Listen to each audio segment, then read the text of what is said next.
All right, we've got some inscribed angles happening on 22 and 23. So arc AB, this arc right here, you can see it's not connected to any of the angles that we've got. But what I do know is this whole thing, since this is 70, this whole thing is 140, right up there. Oh, there we go. 55 makes this one 110 all the way from A to C. Since that's 40, the rest of it must be 70 right there. And since this is 140, that whole thing, the purple part that I'm looking for must be 70. So there's my 70 degrees. Angle ADC right there.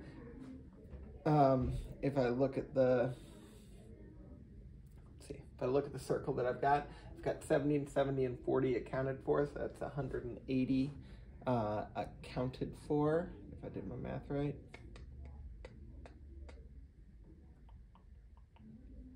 Yeah, okay, that's 180 accounted for, so this is 180 degrees right there. So angle ADC is 180 plus 70 is 250. 250 divided by 2 to get back to that angle is 125 degrees, if I did that math correctly. All right, again, not to scale, but the math works out. All right, and finally 23, second 23. 23 is again the inscribed angles. We're supposed to find the measure of angle D, that's right there. The measure of angle A, that's right there. Arc AB, right there. Arc BC, right there. And arc CD, right there. All right. A lot of things to find. Let's see what we know. We know this 100 right here is an inscribed angle, which means that the arc from A all the way to C is 200. Since this part is 42, we know that this is 158, and that takes care of one of the things I was supposed to find. So the measure of arc CD equals 158. All right, let's see, what else can I tell? Let's see, this angle's 53 right here, which makes the arc from D all the way to B 106, since that part's 42. Boy, 104, 64. So that's 64 right there for arc AB, so measure of arc AB equals 64, so check there, check there. BC is the only arc that I don't know on that circle. The whole thing has to be 360. So doing some fun math in my head, we've got 200, yeah, it's right there, 200, 264. So the rest of it must be 264, 96, there we go. So the measure of BC is 96 degrees. All right, now let's break it down and look at angles. Since I know all the arcs, I'm going to be able to find those angles fairly easily. Angle A right there is half of arc BD, which, let's see, yeah, let's find angle D first. So the measure of angle D, just trying to save myself some mental stamina here. The arc 64 and 96 together is 160. So half of 160 is 80 degrees. All right. Now I know 3 out of the 4. The 4 have to add up to 360 because it's quadrilateral. So the measure of angle A has to be, all right, let's see, 180 plus 50, 233. I'll write that down, 233. And then to get to 160, I need another 120 127. So that should be 127. A lot of answers there. About to go through them. Measure of angle D is 80. The measure of angle A, I'm just going in order here. Measure of angle A is 127. Measure of arc AB is 64. Measure of arc CD, let's see. Measure of arc BC is 96. And measure of arc CD is 158. I think I skipped one. There it is. All right, now we hit the proofs. All right, we're given that angle J is congruent to angle K, right there. And we're asked to prove that JZ is congruent to KZ, right over there. All right. Looking at it, I've got an isosceles triangle on the inside. Isosceles triangles have congruent sides. Congruent sides mean congruent arcs. I'm there. All right. We could also, use inscribed angles. I'm going to go with the congruent and go from there. All right. Statement, reason. If you look at the back of the, homework packet, you'll see a paragraph proof. I'm going to give you a 2-column here. I like them both. All right, we're going to start with our given. Angle J, congruent, angle K, given. Since those angles are congruent, JZ congruent to Z. Actually, you know what? I'm going to keep it in the same order as KZ.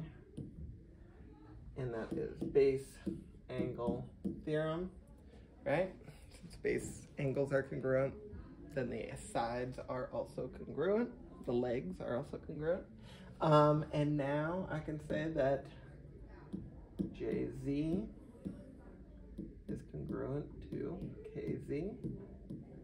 And my reason here is arcs formed by congruent chords are congruent. 3 steps, boom, boom, boom. All right, next up, 25. Yeah. All right. We've got circle. We've got AOD is congruent to COD as shown on the picture. We're trying to prove that AB is congruent to BC.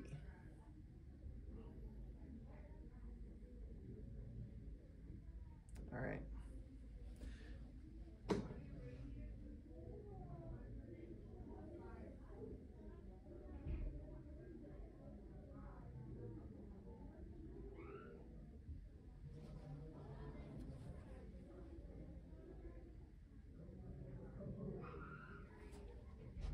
All right, so I want to prove that this angle right here and this angle right here are also congruent.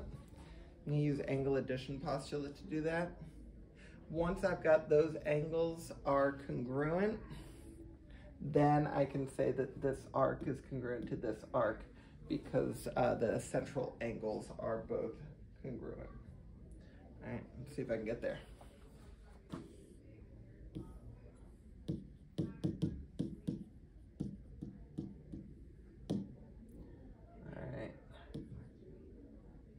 Let's see. We're given circle O. We don't need to write that we're given circle O. It's a circle. Awesome. All right. We're given that angle AOD is congruent to angle COD. Given. Thinking now, maybe I should have not led with that, but that's okay. I can put that there. All right. Now I'm going to talk about on the left side here. AOD plus AOB. All right.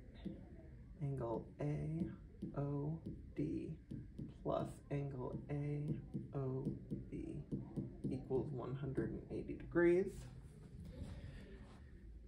Because those two lines are a linear pair. And similarly, on the other side, we've got angle COD plus angle COB is equal to 180 degrees. And both of those are because linear pairs. Okay. Now I already know that AOD is equal to COD. So I can show, oh boy, how do I want to do this in the proof though?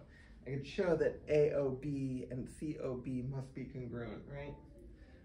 Let's see, I think I can jump right there. Let's see if this makes sense. Angle AOB is equal to angle COB because both are supplementary to congruent angles. Since they are both supplementary to the same sized angle, not the same angle, but the same sized angle, then they must be congruent. That was a theorem from a long, long time ago. So now I've got those angles congruent, those are central angles, so maybe I'll throw that in there. Angle AOB and angle COB are central angles. Definition of central angle. Yeah, probably overthinking that. But now that I've got those are central angles, then I know that arc AB is congruent to arc BC because the central angles of those arcs are congruent, so the arcs must be congruent.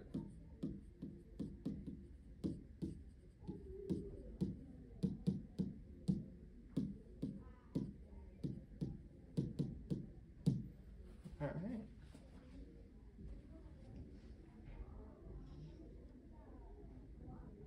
Finally, number 26. There we go.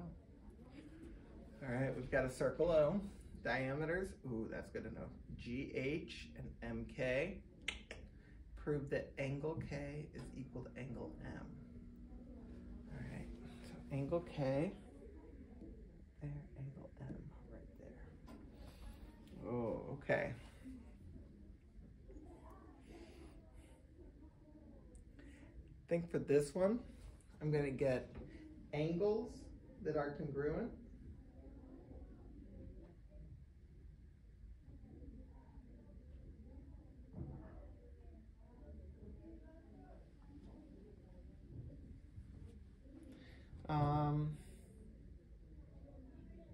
Ooh, wait, no.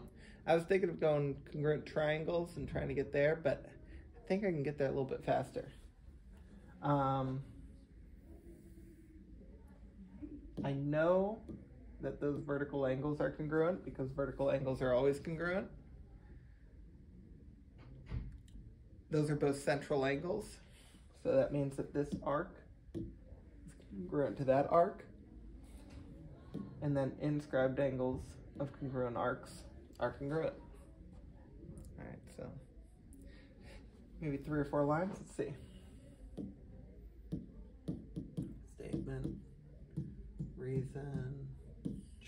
All right, I need to start off with GH and MK are diameters because I need O to be the center of the circle. So GH, MK are diameters.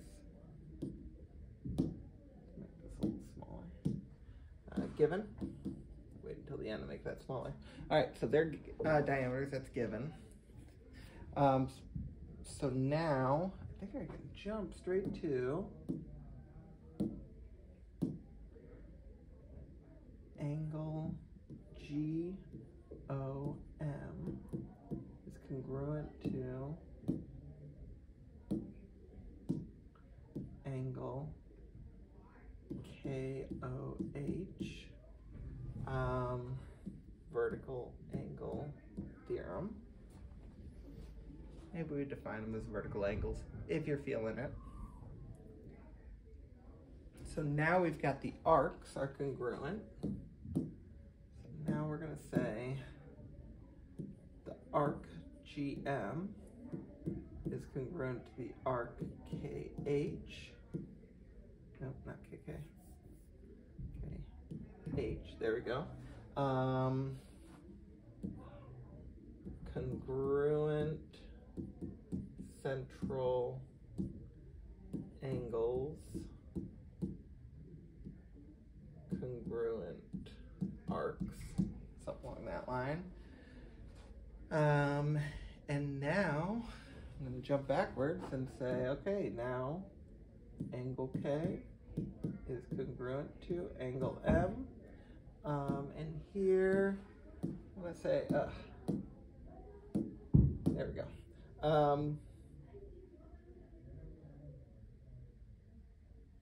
Inscribed angles, congruent arcs, main, congruent inscribed angles. All right.